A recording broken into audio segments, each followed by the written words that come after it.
Olá, queridas irmãs, queridos irmãos. Começamos mais um programa O Espírito da Letra. Hoje, analisando o livro Os Mensageiros, nós daremos continuidade ao capítulo 28º. Na semana passada nós vimos o caluniador, a tragédia daquele moço, Paulo, que havia arrasado com a vida do Alfredo e da Ismália. Hoje nós vamos ver um contexto da vida social, é o título do capítulo, Vida Social. E por isso, você que tem o livro com você aí em casa, procure o texto para que ao ler em conjunto nós possamos aproveitar o conteúdo de cada uma dessas frases. Esperamos que você possa apreciá-lo, porque o livro é muito rico e vai nos dar muitas explicações sobre várias questões da vida no plano espiritual. Entre elas, aqui o capítulo de hoje, Vida Social, vai nos mostrar. Vamos a ele? Vamos então. À noite, diz André Luiz, surpreendiam-me os sublimes aspectos do firmamento no posto de socorro. O luar safirino envolvia todas as coisas. O céu era como uma infinita colcha de azul muito límpido, pontilhado de astros fulgurantes. Você viu a palavra safirino? Então, você certamente leu e passou por cima, não é? Então, mas de safira. Safira, aquelas pedras preciosas, azuladas. Por isso que ele diz, esse luar, esse céu safirino, esse luar azulado, era muito impressionante, como ele confirma logo a seguir. As nuvens da tarde haviam desaparecido. Contemplando a beleza da noite, Alfredo nos disse, graças a Deus, felizmente, os fenômenos magnéticos foram deslocados do nosso círculo. Os aparelhos, porém, continuam registrando o enorme conflito de forças inferiores. Então André ia falar sobre a beleza do céu, mas ao pensar em comentar as observações do administrador, a campainha retiniu suavemente. Alguém chamava à entrada. Alfredo e Ismália sorriram e o chefe do posto disse, hoje teremos a visita de amigos do Campo da Paz. E convidando-nos à recepção no baluarte avançado, lembram do baluarte? O baluarte é uma posição avançada, aquelas pontas das grandes fortalezas para ajudar a defendê-las, chamado baluarte, não é? Então, eles foram até a entrada, esse baluarte avançado, para receber aqueles que chegavam. Aí, acrescentando aos que estavam com ele que, olha, aqui nós também temos a nossa vida social. Como não? É preciso saber viver, disse o Alfredo. Então, encantado com essa nota alegre, eu acompanhei os donos da casa, verificando com inenarrável surpresa que tínhamos, sob os olhos, um belo carro puxado por 2 soberbos cavalos brancos. Tratava-se de veículo confortável e interessante, quase idêntico aos velhos carros do serviço público do tempo de Luís XV, estilo de carruagem, não é? Aquelas carruagens que se utilizavam nos serviços do rei, essas que os cavalos puxavam. Então, confortável para aquele ambiente era algo que se poderia utilizar.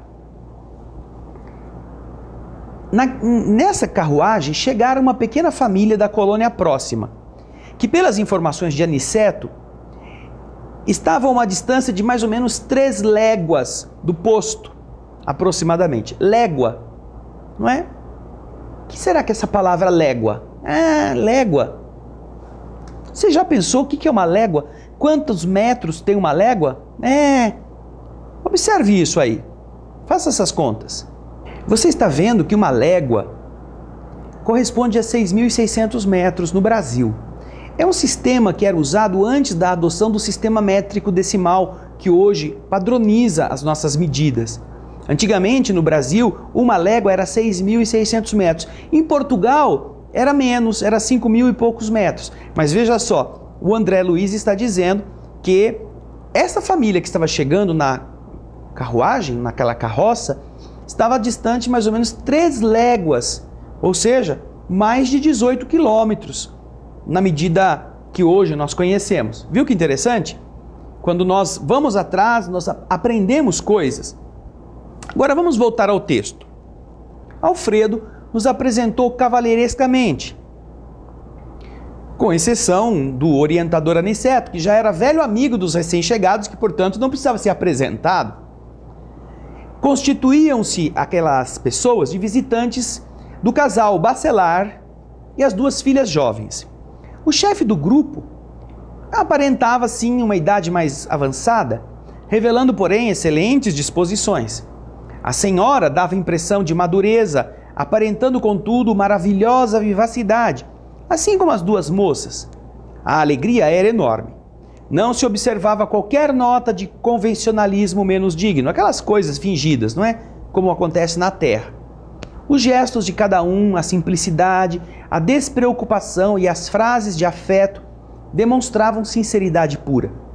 Permanecíamos num quadro social inacessível ao fingimento. Tá vendo que interessante? No mundo espiritual, o fingimento não dá para ter acesso ali, não. Porque cada um é o que é. E na vida espiritual, toda aquela coisa formal que a gente encontra na nossa sociedade, não dá para se manter lá. Porque é artificiosa. Lá não. Lá as pessoas são como são. Então, eles voltaram ao interior doméstico, entre grandes manifestações de júbilo, de alegria familiar. E diz o André que ele observou que os recém-chegados eram amigos de muito tempo, que vinham ao encontro de Ismália. A nobre senhora pareceu-me contentíssima. Mandou chamar afetuosos trabalhadores que estavam por ali, não é? Para que viessem também ao encontro. Pessoas que moravam ali no posto de socorro e que em breves minutos o castelo recebia inúmeras pessoas que concorriam ao brilhantismo da seleta reunião. E isto para o André Luiz é uma surpresa, não é? Porque ele é a primeira vez que vê uma reunião assim social, tão específica, tão própria daqueles ambientes dos postos de socorro. É muito interessante e você vai acompanhar no próximo bloco como foi esse momento. Ah, chama fulano! Eles estavam fora do castelo, nas regiões do posto de serviço, fazendo as suas atividades, quando a Ismália mandou chamar, e aí todos se congregam para o reencontro do casal Bacelar e das duas filhas. Próximo bloco, continuaremos analisando o capítulo que fala sobre a vida social.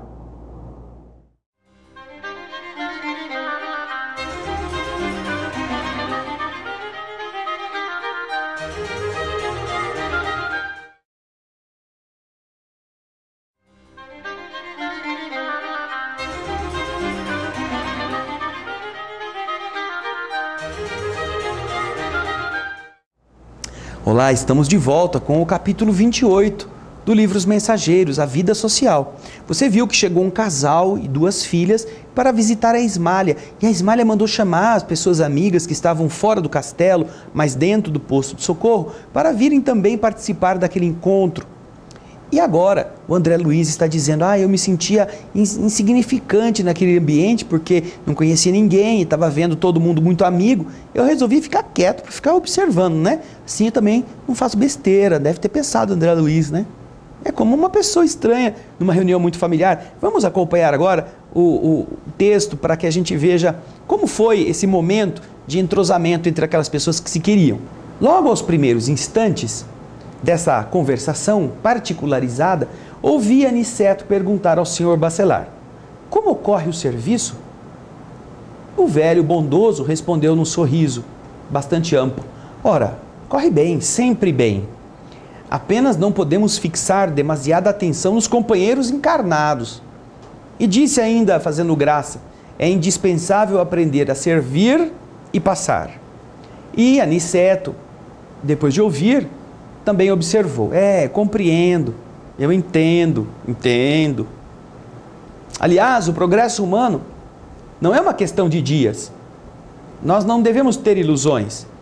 E percebendo que Vicente e eu poderíamos aproveitar bastante com a palestra, Aniceto indicou o novo hóspede de Alfredo, explicando: nosso amigo Bacelar é chefe de turmas de assistência aos nossos irmãos do círculo terrestre. Tem longa experiência dos homens e conhece-os como ninguém. Existe muita coisa para se aproveitar, não é, nas suas observações. E o bacelar disse, não tanto, disse ele com humildade e bom humor. Sou simples companheiro de vocês, cumprindo deveres por acréscimo da misericórdia divina. Não posso fazer muito em razão das minhas deficiências naturais. O Vicente, que estava ao lado, aproveitou e disse, mas nós temos muita coisa que aprender com a sua palavra. Ela vai ser de grande proveito. Tudo o que nos disser sobre o problema de assistência constituirá para nós ensinamento precioso, disse o André. Então, depois de o senhor bacelar perceber que estava todo mundo interessado no que ele tinha para dizer, ele nos perguntou, vocês foram médicos no mundo? Sim, respondemos os dois ao mesmo tempo. Sempre gostei de conversar com os amigos, recorrendo aos símbolos sugeridos pelas profissões que eles exercem. Mas no tocante às minhas atividades, não teria muito o que dizer a médicos militantes. Viu que interessante? O senhor bacelar, para ajudar, ele procura falar na linguagem daqueles que têm experiências em determinadas atividades profissionais, para que eles possam entender de forma mais fácil. Pedagogia, como fazer alguém compreender falando a língua dele. Viu que legal, que bacana? É ensinamento. Vamos voltar ao texto. Depois que o senhor bacelar falou, que não teria muito a explicar para médicos militantes, o André Luiz disse, pelo contrário, senhor bacelar, seus esclarecimentos enriquecerão nossas experiências. Aí então, otimista, ele disse, não acredite nisso não, recorde os seus doentes comuns. Muito raramente lembram a medicina preventiva. De modo quase invariável, esperam que apareçam as moléstias para buscarem um recurso precioso. Necessitam de anestésicos para o socorro do bisturi. Fogem ao regime, tão logo surge a primeira melhora. Parece a gente, né?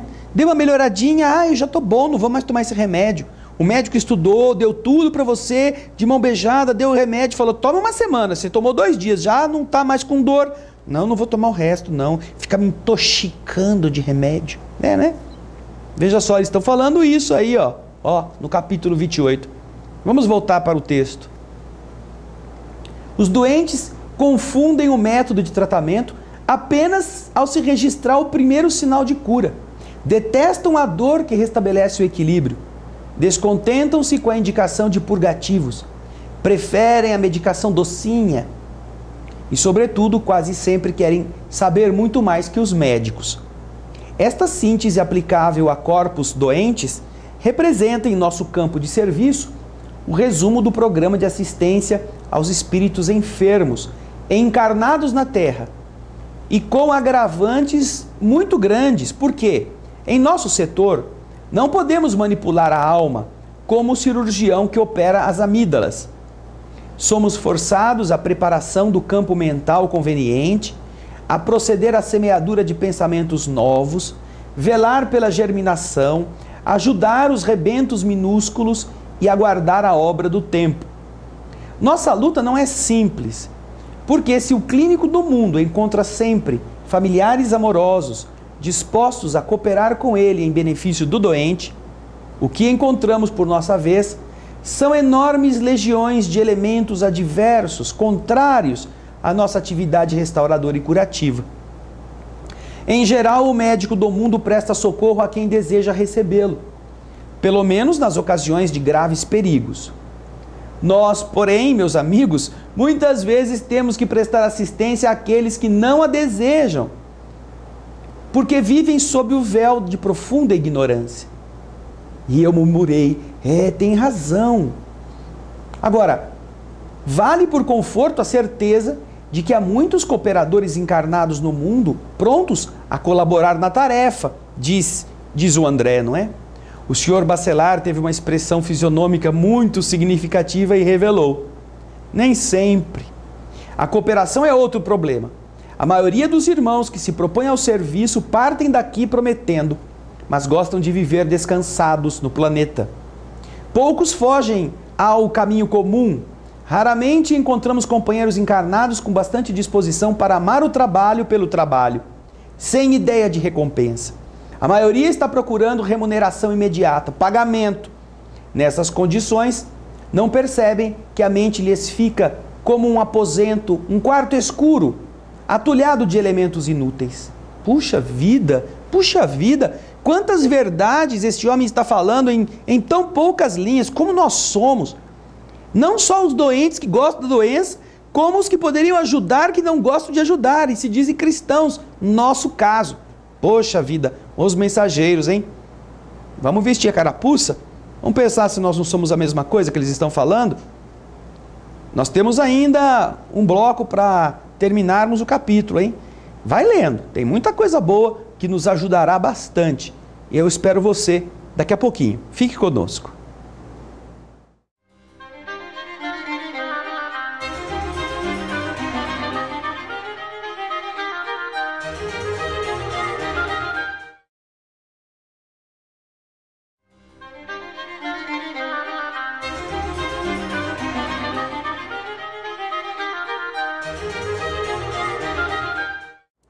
Estamos de volta no capítulo 28, a vida social.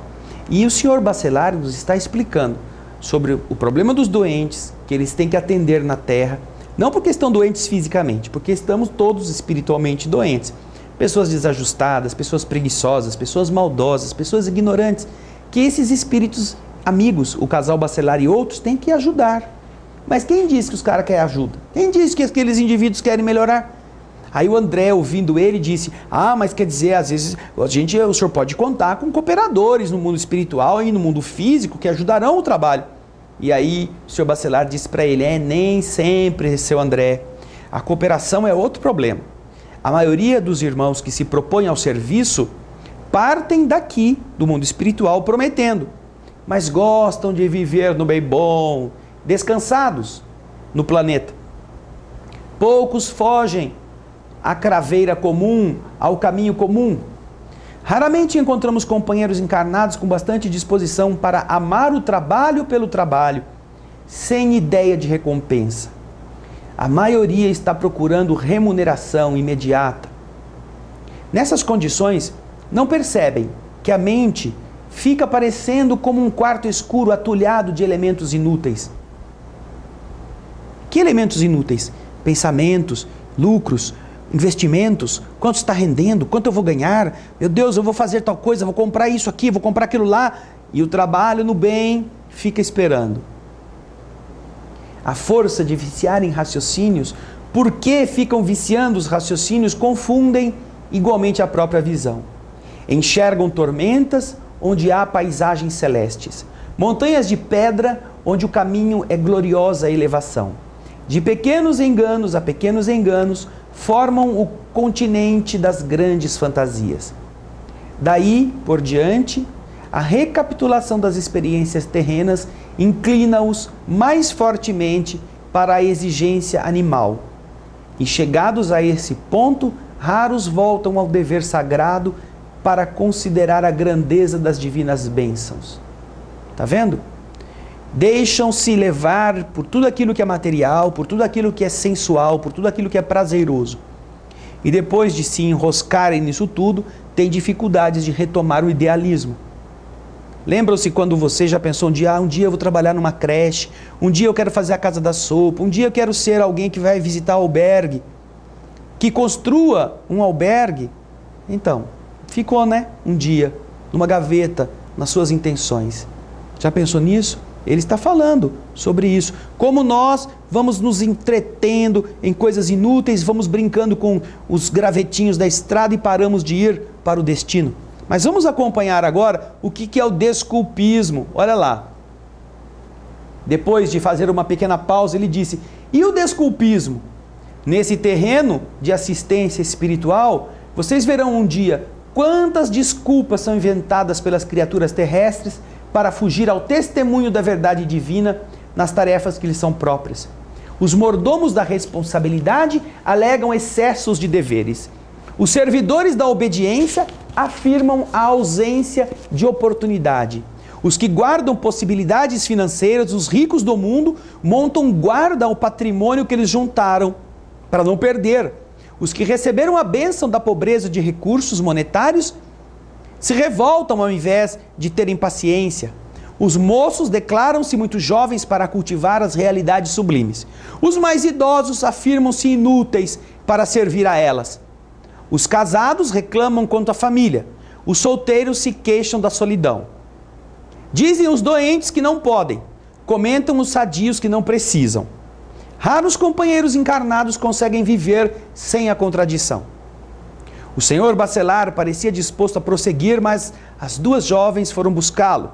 A ele, a Aniceto, em nome de Alfredo, a fim de providenciar solução de problema íntimo que lhes dizia respeito. Puxa vida, não? Que coisa interessante. Os velhos, porque são velhos, não podem trabalhar, não podem ajudar os outros. Os jovens são muito jovens, eles têm que pensar na vida, têm que ganhar vida, fazer a sua vida funcionar, ter família. Os que são sadios dizem que não precisam do trabalho, porque estão bem. Os que estão doentes dizem que dói muito para trabalhar, por isso estão mal. Os casados reclamam da família. Os solteiros reclamam da falta da família.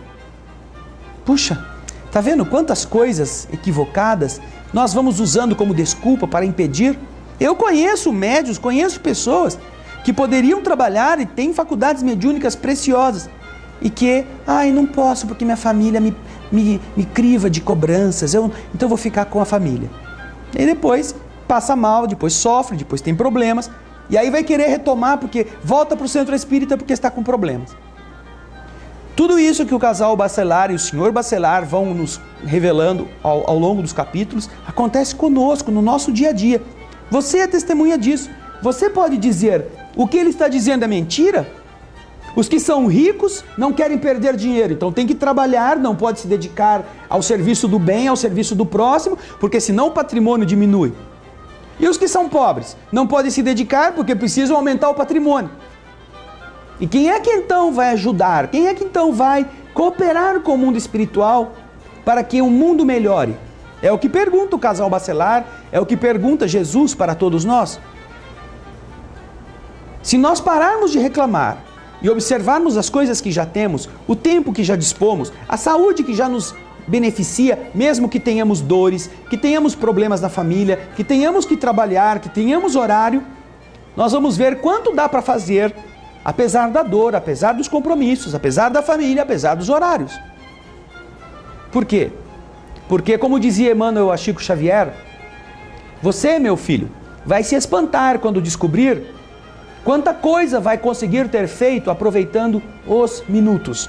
Os minutos. Esses minutos que a gente perde na frente da televisão, assistindo novela, assistindo jornal, vendo coisas inúteis, vendo coisas que não fazem crescer. Se cada um usasse para trabalhar-se e para trabalhar em favor dos outros, você veria quanto teria construído aproveitando os minutos. Mas os minutos passam depressa, não é? E nós aqui tentando aproveitá-los na leitura de um único capítulo. Olha, você tem que reler esse capítulo, não esqueça. Você que está assistindo, você é um convidado do André Luiz, do Chico Xavier, a pensar sobre o que o senhor Bachelard disse, porque muitas vezes nós usamos essas desculpas e temos que aprender a nos disciplinar melhor para aproveitar melhor o tempo. Obrigado pela sua presença. Leia de novo este capítulo. Esperamos você no capítulo 29, hein? Semana que vem estaremos de volta. Muito obrigado e muita paz.